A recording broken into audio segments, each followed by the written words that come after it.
Good morning students. I hope you all are well at your home. घर पर रहिए, सुरक्षित रहिए और हर घर पाठशाला में पढ़ते रहिए। आज हम करने जा रहे हैं हमारी ज्योग्राफी बुक का 4th चैप्टर, जिसका नाम है ह्यूमन डेवलपमेंट यानी मानवीय विकास।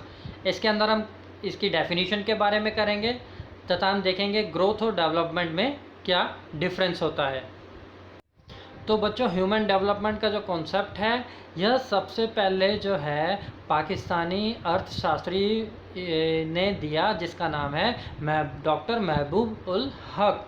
इन्होंने ही सबसे पहले जो है ह्यूमन डेवलपमेंट यानी मानवीय विकास का जो है कॉन्सेप्ट दिया। इनके साथ भारतीय अर्थशास्त्री जो है अमर्त्य सेन मिलकर इन दोनों ने जो है इस डेवलपमेंट के ऊपर बात की, जो कि गाइडेंस ली गई डॉक्टर महबूबुल हक की।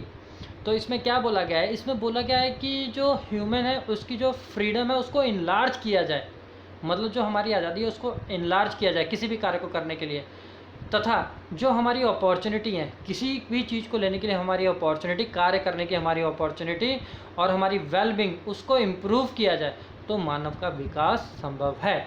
अन्य शब्दों में कहा गया है कि human development is about the real freedom ordinary people have to decide what to be, what to do and how to live. एक आम इंसान को भी यह सोचने का अधिकार दिया जाए कि वह क्या करना चाहता है, क्या उसकी फ्रीडम है, क्या उसकी चॉइसेस है। अगर इंसान को उसकी चॉइसेस के अनुसार कार्य करने दिया जाएगा तो यह उसका विकास होगा। इसी तरह मानवीय विकास हो सकता है। अन्य शब्दों में देखते हैं बच्चों कि जो है ह्यूमन डेवलपमेंट जो है वो उसकी कैपेबिलिटीज़ में चेंज आना चाहिए। वो किसी चीज़ को ग्रहण करना चाहता है तो उसमें जो है चेंज है, पूरी लाइफ टाइम जो स्पैन है उसमें आना चाहिए, तो यह मानवीय विकास कहलाता है। या अन्य शब्दों हम देखेंगे कि जैसे इंसान के शारीरिक रूप में हमारे पास फिजिकल ग्रोथ होती है तो उसमें भी चेंज आते रहते हैं। बाल्यावस्था में कुछ और होता है, युवावस्था में कुछ और होता है, वृद्धावस्था में कुछ और होता है। इसी तरह जो हमारी चॉइसेस है, जो हमारी सोचने की शक्ति है, जो हमारे कार्य करने की शक्ति है, उसमें भी चेंजेस जो है, फ्रीडम जो है उसको मिलनी चाहिए। तो और आगे बोल रहा है कि इन्वॉल्व डिफ्रेंशिएशन एंड एकुमुलेशन। जो भी वो ग्रहण करता है, जो भी वो सीखता है, उसे इम्प्लीमेंट करने की उसे जो है आज़ादी होनी चाहिए।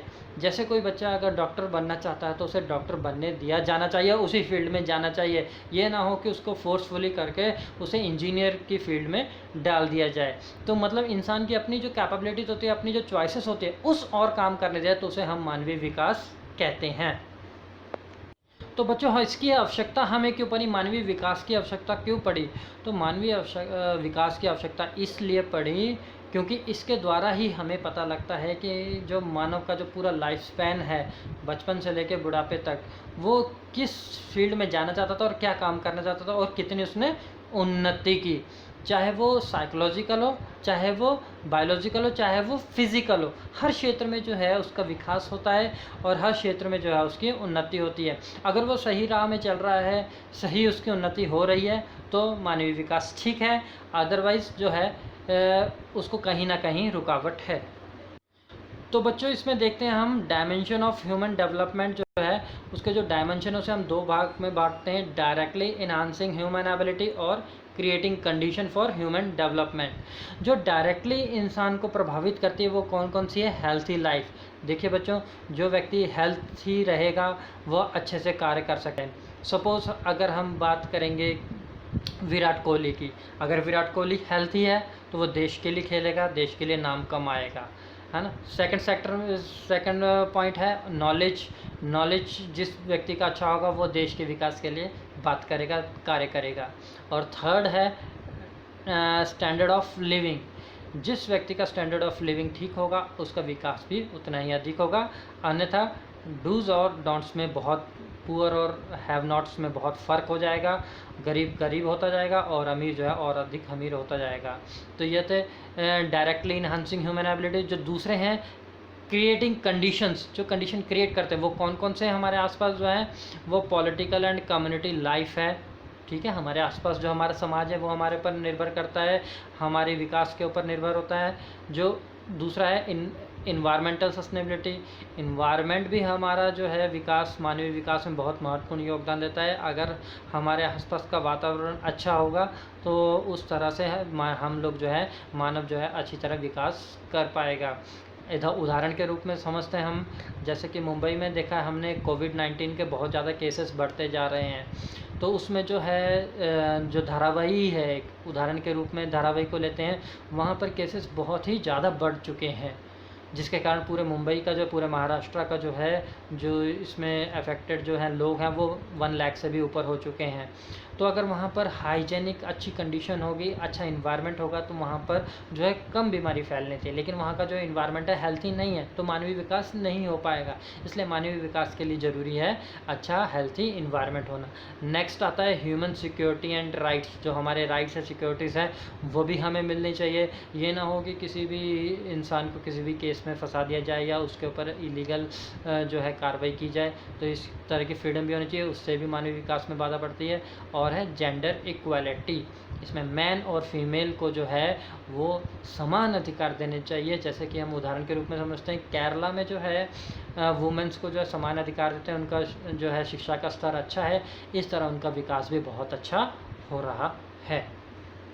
आइए बच्चों, अब देखते हैं ह्यूमन डेवलपमेंट की क्या इम्पोर्टेंस है। तो कुछ इम्पोर्टेंस जो है ह्यूमन डेवलपमेंट की यहाँ पर लिखी हुई है। जैसे सबसे पहले है इम्प्रूव प्रोडक्टिविटी। अगर मानव अच्छा होगा तो वो प्रोडक्शन में, देश में विकास में अच्छी तरह भागीदार रहेगा, प्रोडक्शन में हेल्प करेगा। सेकंड है बेटर यूटिलाइजेशन ऑफ रिसोर्सेज। देखिए, जो हमारे आसपास जो सारे रिसोर्सेज हैं, ठीक है, चाहे वो बायोडिग्रेडेबल है, चाहे नॉन बायोडिग्रेडेबल है, चाहे एनर्जी रिसोर्सेस है, इनको हम तभी यूज़ कर पाएंगे अपनी स्किल के अकॉर्डिंग अगर हमारा विकास ठीक होगा, मानव का विकास अच्छा होगा। नेक्स्ट आता है सेफगार्ड ऑफ फिज़िकल इन्वायरमेंट। हम अगर मानव का विकास अच्छा होगा, तो इन्वायरमेंट ठीक होगा, तो भी तभी दोनों का जो है अच्छी तरह से डेवलपमेंट हो सकती है। नेक्स्ट आता है इम्प्रूव क्वालिटी ऑफ लाइफ्स। हमारे जीवन का तभी क्वालिटी जो है वो सुधर सकती है हमारे विकास के कारण, इसलिए मानव का विकास बहुत इम्पॉर्टेंट है। चेंज इन एटीट्यूड, हमारे एटीट्यूड में बदलाव आता है। सपोज़ अगर हम खुश हैं तो हमारे एटीट्यूड में बदलाव आएगा, हम और डेवलपमेंट के बारे में सोच सकते हैं। अगर हम खुश नहीं हैं तो हमारा एटीट्यूड जो है वो बदला लगेगा। नेक्स्ट आता है रिसर्च एंड डेवलपमेंट। जैसे कि आप देख रहे हो कि अभी रिसर्च चल रही है कोविड-19 जो है बीमारी की वैक्सीन के ऊपर, तो वो तभी संभव हो पाएगा जब हमारा मानव का विकास जो है वो अच्छा होगा। तो ये थे महत्वपूर्ण इम्पोर्टेंस ऑफ ह्यूमन डेवलपमेंट। तो बच्चों, जो लास्ट टॉपिक है हमारा, उसमें हम देखेंगे डेवलपमेंट और ग्रोथ के में क्या डिफरेंस होता है। तो बच्चों, जो डेवलपमेंट है वो क्या है? Development means qualitative change which always value positive. किसी क्वालिटी में, किसी भी प्रोडक्ट की क्वालिटी में चेंज आता है उसको हम डेवलपमेंट कहते हैं। और ग्रोथ क्या है? Quantitative change in A value, quantity में चेंज आता है। एक उदाहरण के रूप में हम देखते हैं, सपोज़ 5 लीटर दूध है, तो उसको हम डेवलपमेंट और ग्रोथ कैसे कहेंगे? तो जो डेवलपमेंट है वो उसके अंदर पानी की क्वालिटी है, मतलब उसकी कितना पानी है उसके अंदर, वो उसकी डेवलपमेंट होगी। अगर पानी कम है तो मतलब कि उसकी जो डेवलपमेंट अच्छी है, पानी अगर ज़्यादा है तो उसकी डेवलपमेंट कम है। ग्रोथ की बात करेंगे तो ग्रोथ में क्या है? वो 5 लीटर दूध है, वो क्वांटिटी है, वो ग्रोथ है उसकी। 5 से 6 कर देंगे तो ग्रोथ हो जाएगी, 5 से हम 4 कर देंगे तो उसकी ग्रोथ कम हो जाएगी। ये डिफरेंस है सिंपल सा ग्रोथ और डेवलपमेंट में, क्वालिटेटिव चेंज और क्वांटिटी चेंज। जी, सेकंड पॉइंट में बोल रहा है कि this mean that development can not take place unless there is an increment और addition of the existing condition. यह तब तक उसमें चेंजेस नहीं आता है जब तक उसमें कोई वैल्यू एडिशन, वैल्यू की एडिशन बोला गया है, क्वांटिटी की नहीं, कोई वैल्यू उसमें एडिशन ना हो। और ये क्या है? पॉजिटिव ग्रोथ क्या आती है? पॉजिटिव और नेगेटिव दोनों साइन इसमें मिल जाते हैं। सपोज़ इसको हम उदाहरण के रूप में देखते हैं। एक क्लास है, उस क्लास में 50 बच्चे हैं, ठीक है, तो वो 50 बच्चों का जो है 90% रिज़ल्ट आता है, ठीक है, तो वो 90% रिज़ल्ट बढ़कर 95 बन जाता, तो इसको हम बोलेंगे डेवलपमेंट। कब अगर हम ग्रोथ की बात करेंगे तो 50 बच्चे हैं, अगर वो 50 से 60 हो गए या 70 हो गए तो वो क्लास की ग्रोथ बोलेंगे हम, क्लास की ग्रोथ हो रही है। या 50 से 40 आ जाएंगे तो वो नेगेटिव ग्रोथ हम बोलेंगे। तो ये पॉजिटिव और नेगेटिव हो सकती है ग्रोथ, लेकिन जो डेवलपमेंट है वो सिर्फ वैल्यू की बात करती है।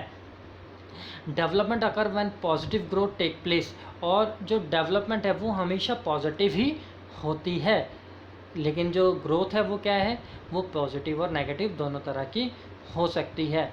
नेक्स्ट पॉइंट में बोल रहा है not always lead to development, ये हमेशा डेवलपमेंट होनी ज़रूरी नहीं है कि हो, लेकिन जो ग्रोथ है वो पॉजिटिव से नेगेटिव दोनों तरह की हो सकती है। एक एग्जांपल लास्ट में यहाँ पर दिया हुआ वो देखते हैं।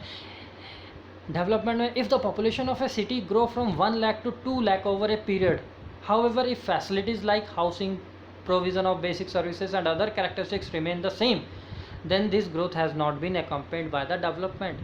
Suppose एक सिटी है, 1 लाख से 2 लाख उसकी पॉपुलेशन होगी, लेकिन वहाँ रहने वाले लोगों को हाउसिंग की प्रॉब्लम, वहाँ पानी की प्रॉब्लम, सीवरेज की प्रॉब्लम, वहाँ के हॉस्पिटल्स की प्रॉब्लम, रोड्स की प्रॉब्लम, वो सारी की सारी सेम है, उसमें कोई चेंजेस नहीं है, तो हम बोलेंगे वहाँ डेवलपमेंट नहीं हुई है। लेकिन ऑन ए मीन वाइल अगर हम वही चीज़ ग्रोथ में देखेंगे तो ग्रोथ में क्या आएगा कि 1 लाख से 2 लाख जो है सिटी की ग्रोथ हो गई, वो सिटी जो है वो बढ़ रही है, तब ग्रोथ हम बोलेंगे पॉजिटिव है। तो ये छोटा सा डिफरेंस होता है पॉजिटिव और नेगेटिव में, और डेवलपमेंट और ग्रोथ में।